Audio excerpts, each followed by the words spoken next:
Ladies and gentlemen, we are now witnessing yet another flashpoint in a world increasingly defined by endless conflict, this time with reports that Qatar has targeted and destroyed a secret Israeli military installation. Let us not be distracted by the surface-level narratives that will dominate the mainstream press in the coming days, stories of retaliation, of military precision, of national defense. Militarism does not arise in a vacuum. When we see nations engage in conflict, increase defense spending, or carry out covert military actions, these are not random or purely ideological choices.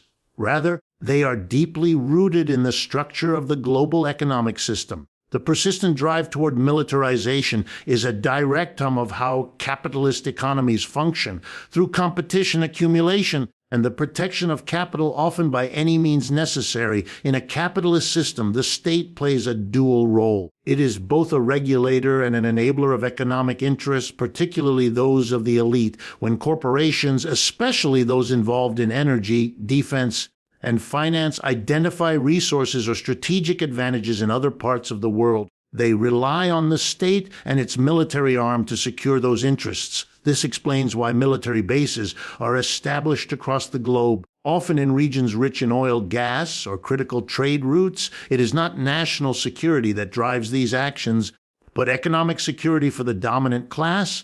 The decision to invest in militarism, whether through building secret bases, launching strikes, or maintaining a global network of surveillance and arms, is not merely a defensive posture. It's a form of economic strategy. It protects investments, opens markets, and enforces the terms of global trade in favor of the most powerful nations. The military becomes a tool of capital, ensuring that no nation or group can challenge the economic order that benefits the few. The arms industry itself is one of the most profitable sectors in the global economy. The production of weapons, surveillance systems, and military technologies generates billions in revenue, and that profit must be sustained. To keep the system running, there must be demand for weapons.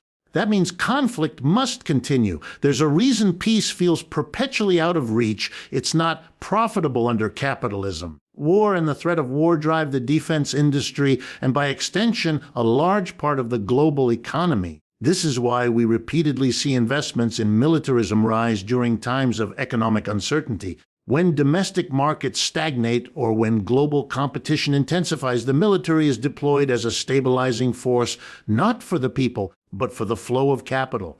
This isn't limited to one country or another. It's a pattern across the capitalist world. From covert drone operations to massive defense budgets, militarism becomes a structural necessity, not a temporary measure. So when a military base is hit or a conflict erupts, we shouldn't just ask who fired first. We must ask, what are the economic interests at stake? Whose investments are being threatened? What global supply chains are at risk? These questions reveal the deeper truth that militarism is not just about politics or ideology. It is a byproduct of a system that values profit over peace, accumulation over diplomacy, and domination over cooperation. Until that system changes, militarism will remain a permanent feature of our world. Capitalism, at its core, is a system based on competition between individuals, companies, and nations. This relentless pursuit of profit and market dominance does not stop at national borders. Instead, it spills over into global affairs, creating a world marked by instability, exploitation, and conflict. Under capitalism, instability is not an exception but a feature. It arises naturally from the way this system organizes production, distribution, and power.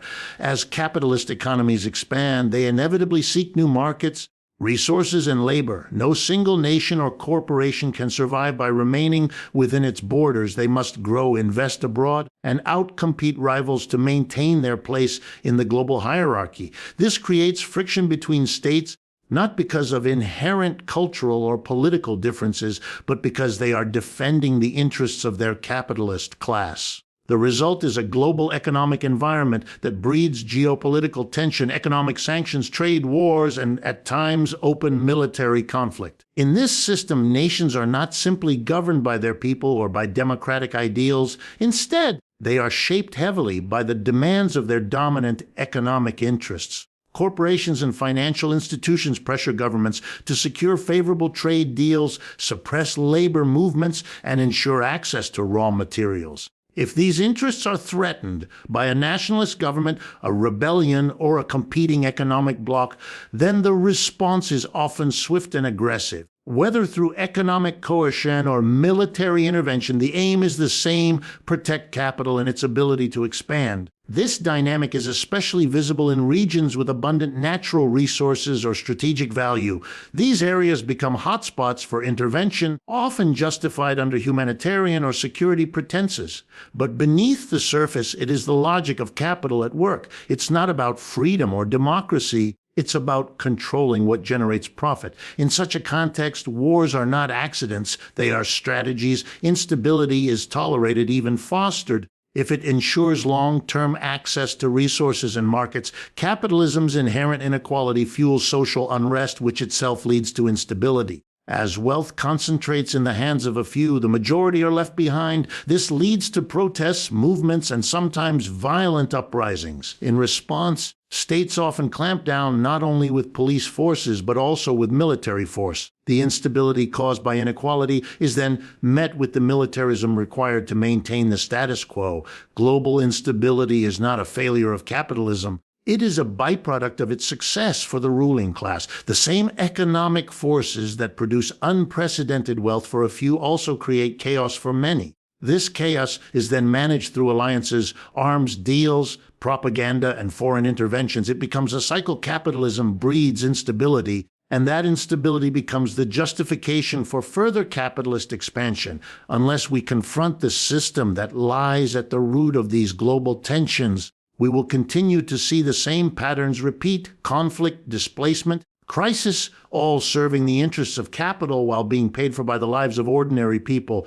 In every conflict, it is the working people who suffer the most, regardless of which flag is flying or which government is claiming victory or victimhood. The burden of war and geopolitical maneuvering always falls on the shoulders of the ordinary majority. They are the ones who are displaced, who lose their homes, their livelihoods, and their loved ones. They are the ones drafted into militaries, sent to fight wars they did not start, and told to die for interests they do not benefit from. While the rhetoric of patriotism and security fills the airwaves, the reality on the ground tells a much darker truth. The global working class is paying the price for decisions made by elites in boardrooms and government offices. War, sanctions, and military escalation have devastating consequences for working people long before a single shot is fired. Economic instability hits them first. Prices rise, jobs disappear, and basic services are cut as national budgets are redirected toward defense spending. The ruling classes may talk about national pride and sovereignty, but their own wealth is protected in offshore accounts and diversified investments. They are insulated from the consequences. The poor are not. It is the working class that is told to tighten its belt while billions are funneled into weapons and war machines. It is their sons and daughters who are sent into battlefields. It is their neighborhoods that are flattened in airstrikes or raided in counter-insurgency campaigns. Even in peacetime, the machinery of conflict drains resources from working communities. In many countries, military budgets exceed spending on education, healthcare, housing, or infrastructure. This is not an accident. It reflects a system where the priorities of profit and control dominate the needs of human development and well-being. The working class is asked to sacrifice again and again, to accept austerity in the name of national security, while the corporations that supply the war effort rake in massive profits. What's more, the media often plays a role in convincing the public to accept this reality. Working people are fed a steady diet of fear, nationalism, and division. They are told that others, immigrants, foreign nations, rival ethnic groups, are to blame for their suffering, rather than the economic and political system that exploits them all. This misdirection ensures that the powerful remain unchallenged, and that the cycle of conflict and inequality continues. In times of war, borders become sharper, identities more rigid, and the machinery of repression more ruthless. Yet behind these divisions lies a shared truth. Working people, regardless of nationality, have more in common with each other than they do with their so-called leaders. They want peace, dignity, opportunity, and safety for their families. But those goals remain out of reach in a system that thrives on conflict. Until working people recognize that they are the true casualties of empire and economic warfare and begin to organize across national lines in defense of their shared interests, the costs of conflict will continue to be measured not in profit lost, but in lives shattered. The existence of secret military operations and hidden installations is not a sign of strength or legitimate defense. It is a clear indicator of a lack. When a government operates in secrecy, especially in matters of war and foreign policy, it reveals a deep divide between those who hold power and those who are governed. These secretive actions are not meant to protect the public, but to shield the powerful from scrutiny, to carry out agendas that could not survive the light of public debate. In any functioning democracy, decisions of such magnitude, like constructing a hidden military base or engaging in covert operations, should involve the public. They should be debated in Parliament, scrutinized by journalists, and judged by an informed population. But this is rarely the case. Instead, these decisions are made behind closed doors, often in the interest of protecting not the people, but the strategic and economic interests of a privileged minority. Once these secret actions come to light, they are justified with vague claims of national security, even though the true beneficiaries are rarely the citizens who are told to accept the risks. These secret military projects are often funded with public money, yet the public has no say in them. The irony is stark. People pay taxes expecting schools, hospitals, and infrastructure, but in many cases, their money is funneled into hidden weapons programs, intelligence networks, or military installations in foreign territories.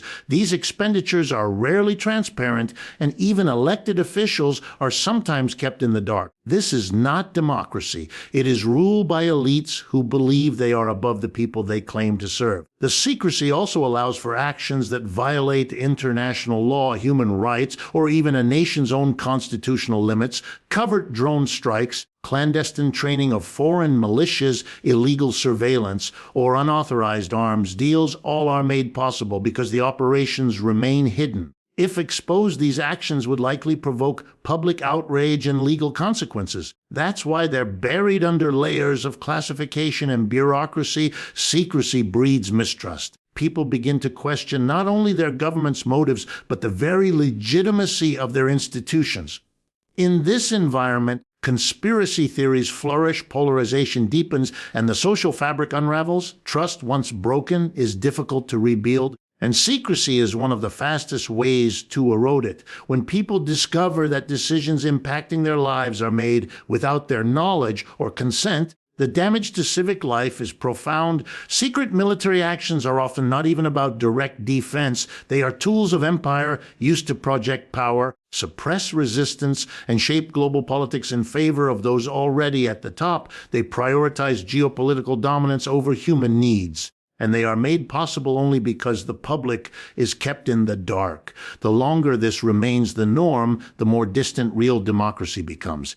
For true accountability to exist, the people must not only be informed, they must have power over the decisions that affect their lives. Profit is the silent engine behind modern warfare. While the public is told that military actions are carried out for freedom, security, or humanitarian reasons, the financial incentives behind these decisions are rarely discussed. Yet, it is impossible to ignore the role that profit plays in driving conflict. The corporations that manufacture weapons, supply armies, build surveillance systems, and run private military operations do not operate as charities. They are businesses, and their success depends on demand. That demand is created and sustained by war, conflict, and fear. The defense industry, often sanitized as the security sector, is one of the most lucrative industries in the world. The larger and more sustained a conflict is, the greater the profits for the companies involved. These firms are not neutral actors. They lobby governments, influence policy, and often shape the very narratives that justify new military spending. Their goal is not peace, it is market expansion. And in their market, peace is a threat to business. As long as there is instability, as long as there are enemies, real or invented, these corporations continue to grow. War becomes a business model. It is planned, executed, and sustained not just by generals or politicians, but by CEOs and shareholders. Every missile launched, every drone strike, every tank produced is revenue for someone. Entire economies are structured around the constant production of military technology, from research and development to deployment. This entrenched industry creates political pressure to maintain high levels of defense spending, even in the absence of actual threats. The interests of these corporations do not align with the interests of ordinary people. The working class sees their taxes diverted from healthcare, education, and infrastructure toward the endless expansion of military budgets they are asked to sacrifice to accept cuts in austerity, while the firms supplying the tools of war enjoy billion-dollar contracts, tax breaks, and government protection. In some cases, these same firms are subsidized directly by the public, meaning people are paying to arm the very conflicts that may later claim their lives or displace their communities. There is also a moral erosion that accompanies this system. When profit is tied to violence, the consequences of war become secondary. Civilian casualties, environmental destruction, and long-term regional instability are treated as collateral damage. The goal is not stability, but a sustained cycle of tension that ensures continued demand for military goods and services. This dynamic undermines efforts at diplomacy and peace-building. Why pursue negotiations when conflict is more profitable? This profit motive also distorts political decision-making. Leaders are often surrounded by advisors and think tanks funded by defense contractors or affiliated interests. This creates an echo chamber where the default response to international problems is militarized rather than diplomatic or cooperative. Public debate is manipulated to frame war as inevitable, while the voices advocating for peace are marginalized. The hope for lasting peace will remain out of reach as long as the current system continues to dominate the way societies are organized. True peace requires more than treaties, ceasefires, or temporary political agreements. It demands a complete restructuring of the systems that produce inequality, exploitation, and conflict in the first place. At the heart of this is the economic order, a system where wealth and decision-making are concentrated in the hands of a small elite, while the vast majority of people live with limited power over the conditions of their lives. In such a system, peace is never secure because the forces that profit from war, division, and domination are always at work. Capitalism creates competition not only between individuals, but between nations. It rewards expansion, dominance, and control. It encourages states to act as instruments of capital, pursuing trade deals, military alliances, and territorial influence in ways that benefit their ruling class. This global competition leads to instability as each state seeks to outmaneuver the other in securing markets, labor, and resources. In this environment, peace is constantly threatened by the underlying logic of accumulation and control. As long as that logic defines international relations, war is not an aberration, it is an expected outcome. Achieving real peace means addressing the root causes of conflict, many of which lie in economic inequality and disempowerment, a society that concentrates wealth and power at the top, while stripping the majority of control over their labor and their communities, will always be prone to unrest. That unrest, when it arises, is either suppressed or redirected outward, fueling nationalism and militarism. Politicians exploit fear to justify military spending, surveillance, and repression while ignoring the structural conditions that make people feel unsafe and unheard in the first place. This is why peace cannot be separated from economic democracy. When people have real power in the workplace, when they participate in decisions about how production is organized, how resources are distributed, and how their labor is used, they are far less likely to support systems of war and imperialism. Economic democracy encourages cooperation over competition, community over hierarchy, and sustainability over endless growth. It aligns the interests of society with the well-being of all. not the profit margins of a few. Real peace also requires that societies reject the myth of militarism as security. True security comes not from weapons and armies, but from stable communities, equitable access to resources, and democratic institutions that reflect the will of the people. It means investing in healthcare, education, housing, and public infrastructure, not just as social goods, but as the foundation of a peaceful and just society. It also means dismantling the structures of empire and militarized capitalism that have dominated the world order for far too long. Until we build systems rooted in justice, equality, and democratic control, peace will remain fragile. It will be broken again and again by the same forces that see conflict as a tool for power and profit. But if we confront those forces, and if we organize around a vision of shared power and mutual respect, then peace can finally become more than a temporary pause. It can become a lasting reality.